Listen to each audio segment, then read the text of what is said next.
Jen one's said gonna be that at mine. she would like to explain where we've been the last couple months and why we haven't been uploading. Jen, go ahead. So anyway, apologies for the radio silence. We fucking suck.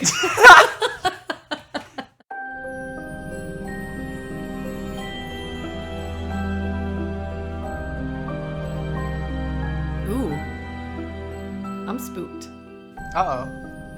I'm spooked already. Welcome back, Mystery Seekers. Did you miss us? We've been gone for a while. I didn't miss them either. In season 3, we're going to be covering some cases that have audio-visual evidence. I'm going to start off this season by telling you all about a story that you've most likely heard before. I don't know about either of you, but this is about Lars Mittank. He was a 28-year-old man from Germany. And on June 30th, 2014, he and his friends arrived at the Golden Sands Resort in Bulgaria, where they were vacationing. It was a pretty popular area for people to go on holiday because it was kind of like I guess I would say like a party spot. There were clubs and stuff in the area that people would tend to go to. And on July 6th, the group had gone to a local bar to watch football, or to us, soccer. Lars had gotten into an argument with some locals that were fans of the opposing team. And some of the sources are a little bit twisted on what happened next. Some say that there were 2 fights that broke out. One at the bar, physical fights, one at the bar between them, and then one later on. Some sources say that there was just a verbal argument, and then they ended up leaving the bar. Either way, an argument broke out. Afterwards, later that night, they left, and Lars' friends wanted to go to McDonald's to grab food. Now, Lars waited outside while all of his friends were inside, and during that time, he vanished. Because he has a dirty smoking habit. We don't know that. Why was he outside then when all his friends went in? Why would you stay outside of a McDonald's? Literally nothing says that. Nothing says why he was outside. Everything just says he was waiting outside while his friends were inside grabbing food. He's gotta be hungry. That's a little odd in itself. I mean, yeah, drunk and hungry. I'm saying, I'm drunk and hungry. You started the story before this point. All I'm saying is, like, if you started it before this point, that means there's important information along the whole way. I think that stands out as something that's odd. The fact that all of his friends went into McDonald's alone. And he waited outside. That in itself is like a weird thing that maybe we should take into consideration. Like, what mindset was he in, you know? Go ahead. That right there, what mindset was he in, is pretty much the question throughout this entire case, which is kind of scary. So he ended up vanishing. His friends went back to the hotel and expected to find him there, which I feel like is pretty reasonable. And when they got back, their hotel room was empty. Lars didn't show up until the next morning, when he told all of his friends that he had been jumped by a group of guys that he believed were sent after him by the guys that he got into the argument with at the bar the night before. So it wasn't even the same people. Over sports. So now this is, the conflicting stories that I've seen in places. It's either he got into a physical fight at the bar and then got jumped, or it was just a verbal fight at the bar and then got jumped later on. Can I just say, if you are going to assault somebody based on their sports team preference, do it yourself. Don't be a coward and fucking hire somebody else. And the whole thing's a little dramatic. Yeah. His friends didn't really believe the story of him being jumped by a group of people that he also said to them that he assumed might have been a group of Russians, which, again, very strange, but his friends kind of didn't really buy the story. Either way, whatever fight he got into that night, he had been hit in the head and suffered a ruptured eardrum as a result of the altercation, which, I mean, he had to have been hit pretty hard, literally right in the side of the head, to have a ruptured eardrum. Now, There's so many reports on this story because it's so highly discussed. I think it's one of the most well-known cases just because some of the footage that is available of Lars is very extreme and shocking, I guess. But there's a lot of conflicting discussions about what happened after this. Some reports say that he was cleared to fly, but just didn't want to. Other reports say that his doctor had strictly advised him not to fly and to seek further treatment. The doctor that he saw had prescribed him an antibiotic and referred him to a hospital. So at this point, he wasn't flying, whether that was his choice or the doctor's choice, and his friends had offered to stay in Bulgaria with him to wait it out until he could go home. He told his friends that he was fine on his own. His friends left Bulgaria, and he ended up checking into kind of a cheap motel or a hostel. Now, the next day, sometime around midnight, Lars ended up calling his mother in a panic, saying that the hotel was very strange and that he no longer felt safe. During a second call to his mom around 3 a.m, he told her to cancel his credit cards and that he believed he was being followed by 4 men, then proceeded to leave the hotel in the middle of the night. There's no evidence to say that he was being followed by anyone, but at this point he was in such a paranoid state, and it's so unclear if it was from the injury or maybe the medication or if he had been using some kind of drugs. Because he left the hotel in the middle of the night, he ended up getting a cab and was sharing the cab with another woman. Now, the taxi dropped him off at the Varna airport around 6 a.m. I don't know exactly what time he left his hotel because he had called his mom at 3. Maybe he left later than that. Either way, he got dropped off around 6 a.m. And both the driver and the woman that he shared the cab with said that his pupils were very dilated, just absolutely huge. Again, could have been from the injury or his medication or drugs. After arriving at the airport, Lars called his mother for a 3rd time. And she, is understandably worried about him this whole time. She purchased him a bus and a plane ticket to get him home. So while he was at the airport, Lars visited the on-site doctor, which I think is a smart idea, especially if he was worried about his eardrum becoming worse on the plane. And his examination was disrupted when a construction employee at the airport came into the office to talk to the doctor. Lars panicked when he saw this other person because I feel like at this point he's very uncomfortable around almost anyone, and seeing a doctor, which is kind of a trusted person, made him comfortable, but anyone else he was very wary of. Yeah, that makes sense. He basically just booked it out of the office. He ran out of the office, ran through the airport. He abandoned all of his luggage. And you can see all of this in the video. He walks in with all of his luggage. He goes off screen where he's going into the doctor's office. And then by the time he's leaving, he has nothing with him. And he is flat out sprinting through this airport. He leaves the airport, runs across the parking lot, and then people saw him climb the barbed wire fence that separated the airport from a nearby field, which was also adjacent to a forest. So he jumped the fence, ran through the field, and then disappeared into the forest. And no one has ever seen him since. And the footage, I think, is so jarring to actually see what is so obviously fear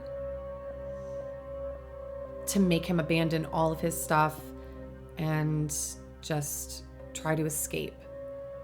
And if he thought he was running from people and hiding from people, it does kind of make sense in like a really sad, dark, extreme way, where he felt like he wasn't really able to ask for help from anyone in the immediate area. I mean, he didn't call police or anything. So that's interesting. Do you think that the construction worker may have been somebody posing as a construction worker? Like maybe somebody who was looking for him? Like maybe he recognized them if it was someone that was like in the group of people Yeah. that had jumped him the night before. Or at the very least thought that he did. That's what it sounds like, is regardless of if it was that guy or not, it really does sound like he assumed it was. Yeah. And that's what caused everything. Yeah, And I I think also so, too. wonder if maybe him getting jumped almost knocked something loose in his head a little bit that made him paranoid more so than usual. Because that's really what extreme. it was. Yeah. It's pretty extreme paranoia to pretty much like When's the? Go ahead. to not worry about your own self-being and jump a barbed wire fence and run into the forest when if you turn around nobody's running after you. All the reports said that the barbed wire fence didn't even slow him down. Yeah. Not even a little bit.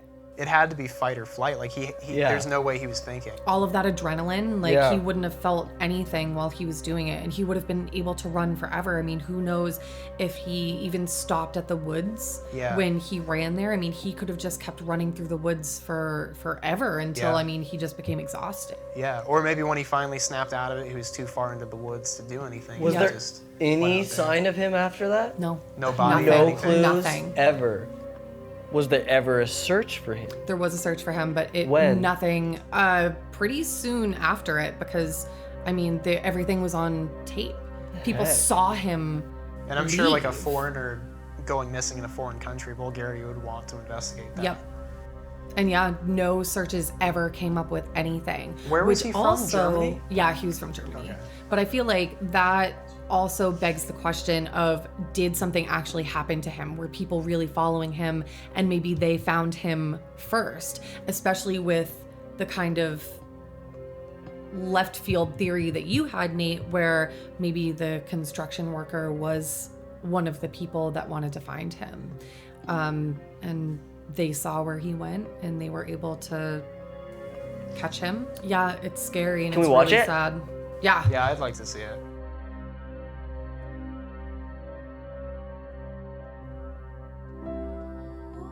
I like the music.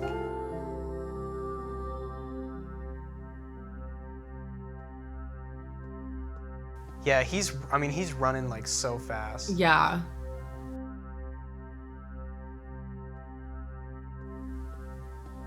Oh, I haven't seen all this. This is crazy. He runs this way. See, now he's just jogging. I think he knows that nobody's behind him. That's weird. And it's almost like his speed keeps changing. He booked it through the airport and then And he hops the fence. Wow, look at that. Yep. Damn, he jumped that shit too. Didn't even slow him down. It was quick. He did that quick. Can you, And let's then do he that one just more took time. off.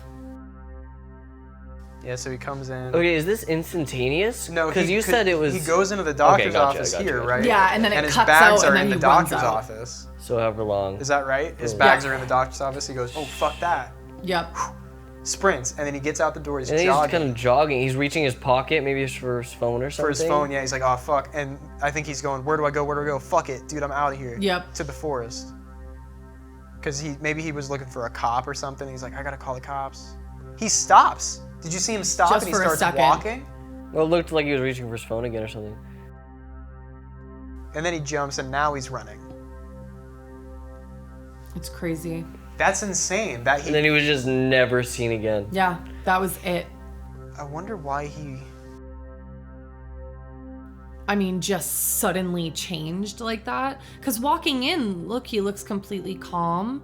Yeah. He's looking around, but I don't really know if, being aware of your surroundings is necessarily a sign of extreme paranoia. Yeah, but here's the thing. Let's look at this as a paranoid delusion, right? If it's a paranoid delusion, wouldn't it be consistent the entire way through? He wouldn't stop here, look around, and go, I don't know, let me try jogging this way. Right. And then stop almost completely in his tracks right here and go, let me walk a little bit. And then he seems to just be like, I don't know what to do now. But then when he gets to the gate, and this whole time he's not being chased, and then he starts Hops running it and again. just takes off, yeah. that's the part that's craziest to me, is that he slows down and then goes back to running. So I wonder what his mindset is in that moment. And I can see why this is some of the most recognized footage of anyone who had gone missing, because it's crazy to see. And there's so much of it too. A lot of the footage that I've seen of people that have gone missing, it's kind of a quick glimpse of them, maybe just a few seconds, and then it's over. But this, you have tons of different angles. You have it inside and outside, and you have almost his entire escape, essentially. How much did he just slow down right here, though? He must have been going in like circles or something. Look at this. So he runs out right here. Yeah. That's him running out. Yep. Recognize this little black car, and the only bus here. Yep. And he's going straight. Watch. The next clip. There's still the bus. There's the bus. The bus is moving, yeah. Barely starting to back up, and he's barely moved. The bus is like pulling away, and he hasn't gone very far at all. That's where he exited, Yeah. and the bus. So the last it's like, frame did he was wait parked, around there? and now all of a sudden it's like all the way out and is moving. Like what the fuck is he doing here? And there's that little black car. Yeah. Like that. He must have been doing circles or something Even if in the that other- area. yeah, he might have that's so stopped and weird. talked on his phone for a second. Well, see, because, I think that he stopped and was trying to figure out where to reaches go. for his phone right there. Yeah. And this is your part where he says you say he stops completely. It looks like he's reaching for his phone again. Yeah. Yeah. You're right. He probably stopped for a second there. Something happened. There's talked like to someone. space there, but he didn't move very far in that time at all. Like he must have slowed down, and people are editing it to look like he was running this Just whole time. continuously, But yeah. He wasn't. Well, that's he the other probably thing. did stop right there. Yeah, see, when he stops, I think that he slows down until he gets to the fence. I think that he probably walked that slowly to the fence, because I wouldn't know what would make him pick the pace back up if he's not being chased. Right. So the theory of him actually being chased does make a lot of sense, especially when you're watching this and you're paying more attention to the surroundings than him. They've made the updated sketches of like what he would look like now as he's aged, just on the off chance that he is actually alive and maybe doesn't know where he is and doesn't know who he is. But I think at one point someone had said that they saw him hitchhiking somewhere, but that sounds a lot like the Maura Murray case, where people were like, oh, I saw her hitchhiking, and Oh, yeah. Maybe it was her, or maybe it was just another person on the road in like a black jacket. Yeah. You never really know. Maybe it was him, or maybe it was someone else that just had the same color hair. That was a good story. That's really sad that they never found any trace of him. I mean, and but- surprising too. But that also, it's less sad than most of our stories in the fact that there's still hope that he's alive. Because There's there's a no chance. sign he's dead. Yeah. There's no clue that he's been hurt or anything besides he's just dealing with his own like mental issues right now. Yep. Technically, there's no proof that he's alive, but there's Right. also nothing saying that If he is died dead. somewhere, I mean, except for like deep in a forest or something, you'd expect some sign of him at some point. You'd expect that bright yellow shirt turning up somewhere. Yeah. Yeah, he's So, like, very easy to see. Yeah, exactly. Yeah. Which makes me think he probably is hiding. He's so paranoid. He is hiding so well, and he's. Or he was right and people were following him and they got him. Yeah, but why? What would that trace back to? In the sense of like, was it really over the sports team, their preference? Of their Maybe soccer it team? wasn't over the sports team. Maybe the theory of him, experimenting with some drugs while in Bulgaria had gotten him into some trouble and, had him interacting with some seedy people and something went wrong. The other thing is you would want to know, I would want to know more about Bulgaria as a country. whole. Yeah. Because Yeah. if it's a place where there's a lot of, if you told me this happened in Brazil, I'd be like, yeah, he That got makes murdered. sense. Easy, he got murdered. Bulgaria, I don't know enough, but I wouldn't be surprised if there was like a lot of human trafficking, or Right. any of that going Right. on in Bulgaria, then that would be a good place to look. Either sex trafficking or organ harvesting. Yeah. Yeah. Which gives a motive to that, but still doesn't, like you said, since there's no evidence of a murder, Right. while they may have been involved in his paranoia, I think ultimately he basically killed himself through exposure somehow. Yep. Or didn't, or went somewhere. And is fine, The but other just thing very is- confused. Yeah, do you know how big the forest was? Because if it's Do a we know massive, how- It didn't, nothing that Do we I know saw how really big specified. Bulgaria is? Because if it's a you tiny, could if just it's run a small, through Bulgaria yeah, if he you wanted could've, to. yeah, like, exactly. He could have just snuck gone to across another the border. country. Like if it's because a lot of European And you can countries hitchhike are in very Europe. small. People hitchhike in Europe all the time. Do you What? know the name of the airport? Yeah, no, I saw it. Yes. I saw it too. I just don't remember. It was the Varna airport. Yeah, that's- I want to see if I can find the old forest. Very small forest. Incredibly small forest. Like the So if he world's- like ran through it, I mean, he could have smallest literally forest. ran through it. Yeah, he could have ran Easy. straight through it easily. I mean, it is tiny. Like that's it. This strip of green. So it's about a mile and a half across. That's not that big. He could have run through that so fast. Yeah. Whoa. Bulgaria is like a third the size of Arizona. That's the whole country is as big as like one of our forests. Yeah, it's like wow. So So yeah, that I could theory understand holds. That him is very fleeing the small. country. I could see him getting out. Yeah, of Yeah. that that country. theory Yeah, that is makes actually, sense. that's a very good theory. While avoiding And, the airport, you know yeah. what else? It's very hard for me to believe that if he died in that forest, they weren't able to find Yeah, him. Because it's so small. Yeah, Right. exactly. See, Agreed. that's important information. So Yeah, I don't so I even think- know if there were ever any searches that happened in the adjacent countries. I don't know. It's looking more likely that he was, unless there actually were people following him this whole time, waiting for him on the other side of that forest to grab him. It sounds more likely like he escaped to another country, Somewhere ran else. away to another country, whatever, and it, either through his paranoia or whatever, has just been hiding. Starting off weird, starting some off good strong. footage. Yeah, it is. It's probably some of the best footage out of my cases. Thank you guys for joining us for the very beginning of season 3. We're all very happy to be back. If you haven't yet, make sure you check out our playlist for season 2, Into the Forest. We all had some super interesting, spooky cases Such a good for that season. season. Yeah, that is our strongest one this far, but we'll see how This season one's Out of the gonna- 3 two, goes. This one's gonna blow Out of the both two. Out of water. both of them, Don't it watch was season the better. 1. Go watch season 2. And next week, Nate is going to be coming at you with his story about Eliza Lamb. And I am so excited for that one. I cannot wait. I know that's going to be a really good case. I love that story. We all already know it. That's my friend. We do already know it, but I feel like it's kind of the same with Lars Mittank too. It's a very popular tale. Yeah. I'm hoping to at least bring some new facts to light. And every story Nate tells is very good. Were you on the scene? We'll find out next week. Vote for your favorite host this season on the Mystery Society. Whoa. We all know it's Nate. Me?